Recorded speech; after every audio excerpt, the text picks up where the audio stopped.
Hi guys, welcome back to the desktop for another rules breakdown, and this time I'm going to be doing Wraith the Oblivion, the first edition, the 1994 version.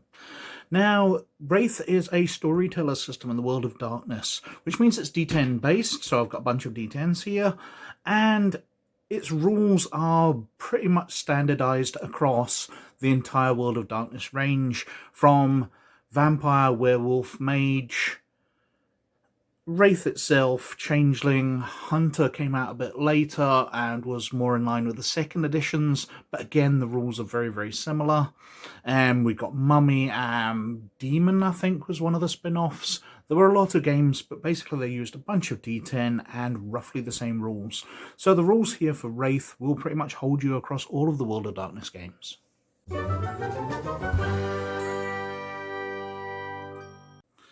Now, Wraith is based around a system where you add an attribute and a skill together.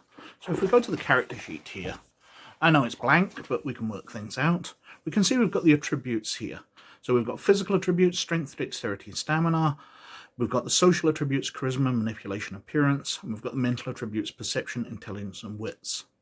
And then we've got the abilities here, which are basically your skills, but they're broken down into the talents, which go alertness through to subterfuge, skills, which go from crafts through to stealth, and knowledge, which go from bureaucracy through to science.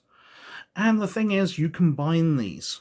So, if you're wanting to do a social role, you're using etiquette, but your character, female character, and you're flashing a lot of flesh, then you might want to use your appearance instead.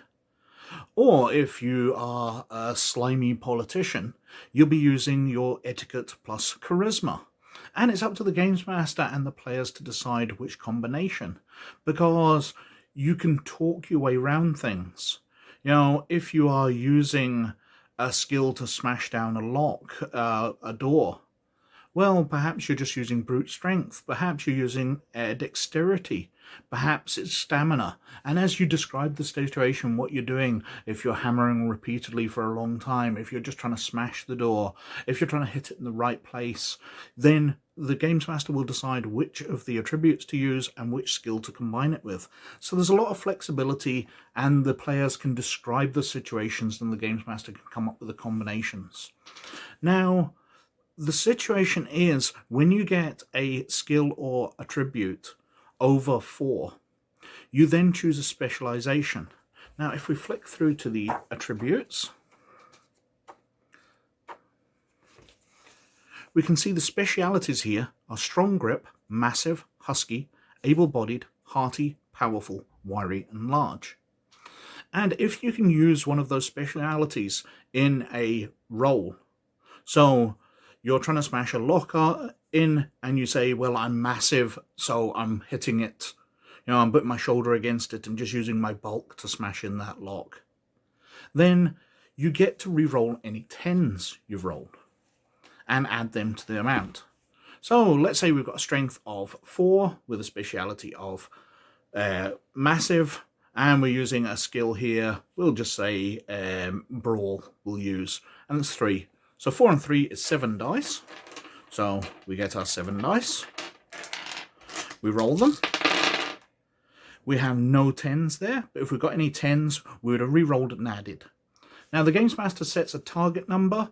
This can be as low as 3 or 2 for a very simple task, up to 10 for something which is massively challenging.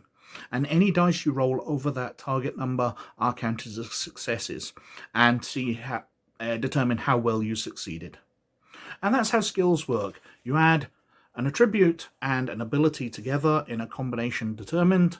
You get to reroll 10s if you have any of your specialties which are applicable for your skills or attributes, and you roll against a target number and determine how many successes you've got.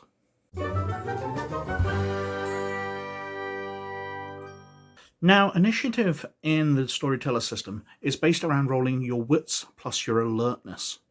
Now, the games master can determine for certain situations that initiative might be determined another way. Perhaps if it's straight out gunfight, then it might be firearms plus wits, or your perception if you're trying to notice something, so alertness plus perception, but generally it's wits plus alertness for most combat rounds. And you're rolling that number of dice against the standard target number of 4, and whoever gets the more successes will be going faster. But the initiative is done in 2 phases. So you have declaration phase, which goes from the lowest roll to the highest. So the person who rolled the highest gets to know what everybody else has decided to do before they get to declare what they're doing. And then you've got the action part, where you go from the fastest person down to the slowest. So you sweep up from the slowest to the fastest, who's rolled the most successes on their wits plus alertness, and then you work your way back down as the actions happen. If people have rolled the same, then they go at the same moment. The Games Master can determine if one or other is more successful. But by the dice, it's wits plus alertness. Most successes goes fastest. Now, combat in Wraith is determined by skill rolls as normal. So you're adding an attribute to an ability. Now, for firearms, for example, that will obviously be dexterity plus firearms. So you're adding your dexterity to your firearms and rolling that number of dice. We'll come to the target number in a second. For brawling, things can be a bit more complex. Usually it'll be dexterity plus brawling to hit. But if you're describing the situation, the Games Master might determine that it's strength plus brawling if you're trying to do something like pin somebody or like a wrestling attack. But like most things in the storytelling system, it's based on your description of the circumstance and for the Games Master to determine which attribute and ability are combined. But usually it's dexterity plus your combat skill. Now, if we flick over to the weapons, we can see the firearms here, for example, have difficulties. So that's your target number with the amount of dice that you're rolling. So for the heavy pistol here, you've got a target number of 8. But we've got a light revolver here where the difficulty is only 6. So you've got a better chance of hitting with a light revolver than you have with a heavy pistol. But obviously the heavy pistol does more damage.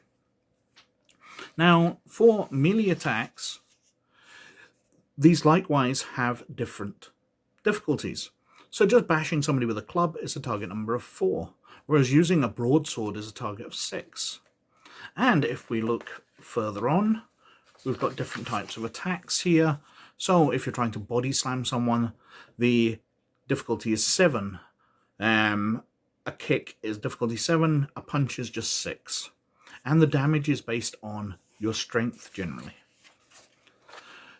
So you're rolling the combination of an attribute and a skill against the target number of the type of attack you're doing. Now, dodging can be done and is a combination of dexterity plus dodge. And it is determined, if we flip back a couple of pages, based on a target number of the terrain. So if you can move just back half a step, the character is back under full cover. The difficulty is only 2. But if there's a flat and featureless, there's no cover at all, the character must dive to the ground, then the target number is going to be 8, and the difficulty is in between. So if you roll more successes on your dodge than the attacker rolled on their attack, then you've successfully dodged and not been hit. But generally attacks will hit, because it's more difficult to dodge.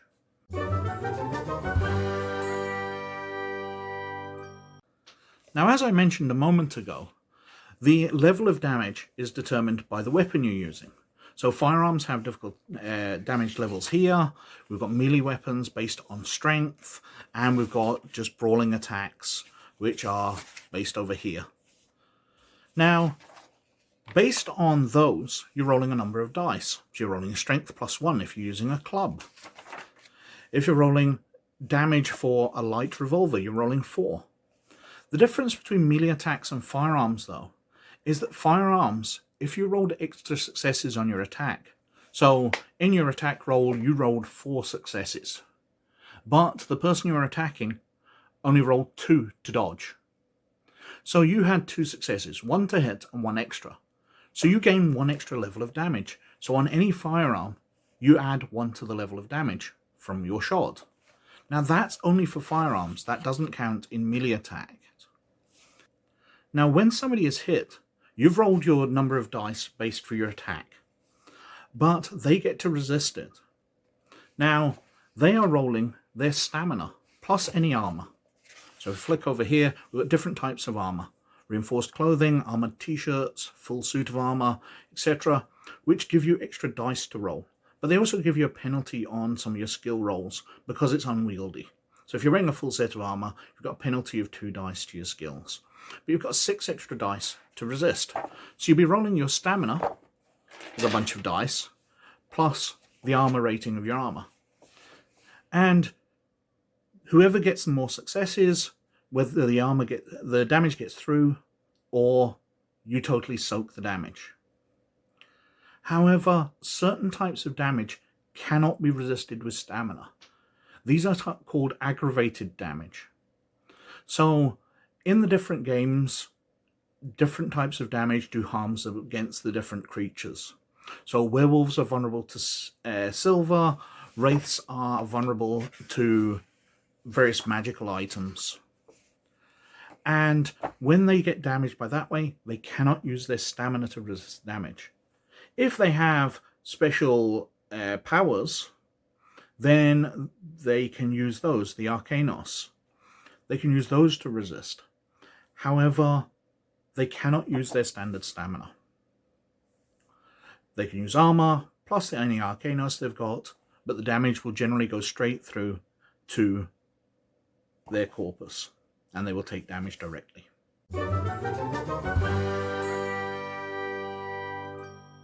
Now, health in Wraith is slightly different to the other World of Darkness games, or at least the first edition ones, in that in Werewolf and Vampire and Changeling, characters have 7 health levels, from lightly wounded up to incapacitated. And as they take more damage, they lose more dice as they get more and more wounded. But Wraiths don't really have a body to get wounded. They have their corpus, which is their sort of solid, ghostly body. And they lose points of that as they take damage. And they have an amount of it based on what they did during character creation. So some Wraiths can be more sturdy than others. But that's how you record what health you get. You take damage from them into your corpus, and you can heal that back by using different Arcanos or transferring points across from your Pathos. So you transfer your ghostly power into your physical form to keep it solid and in existence.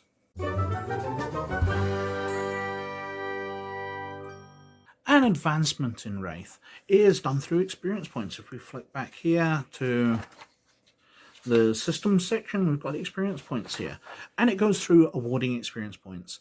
In each chapter of a story, you get 1 point automatically for completing a chapter, 1 point if you've learned something from the experiences, 1 point for acting out the situation well, 1 point for concept, 1 point for heroism. And then at the end of the story, you get points for success, danger, and wisdom. So you can get a bunch of points, and you spend them, and there's a wee experience chart here. So an attribute costs your current rating times 4. So if you have a current rating of 3 that you want to increase to 4, it will cost you 12 points. If you want to buy a new ability, so basically a new skill, it costs you 3 points to get it to 1. And then it costs its current rating times 2. So from 1, it costs 2 points to go up. So to buy a skill, originally it costs 3 points, and then 2 points to level 2, 4 points to level 3, and so on. New Arcanos costs 7 points, the Arcanos level, the level of the Arcanos times 3, and to increase your willpower, it's your current rating. And that's how advancement's done. You get experience points for role-playing out situations, as described here, and then you spend them according to the experience chart.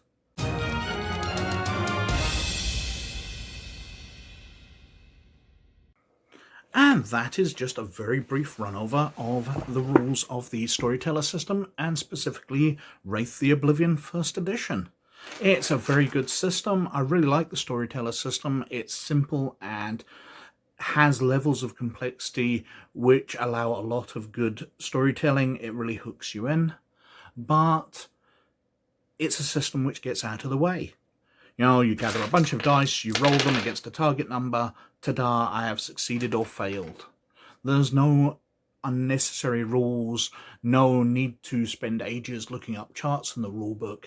It's a nice, simple system for a game which is really all about the story.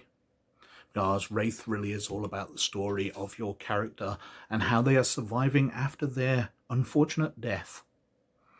Anyway, as always, please like and subscribe if you like what I'm doing, because you'll be doing me a massive favor if you do. But mostly, you look after yourselves. And I'll catch you later. Bye now.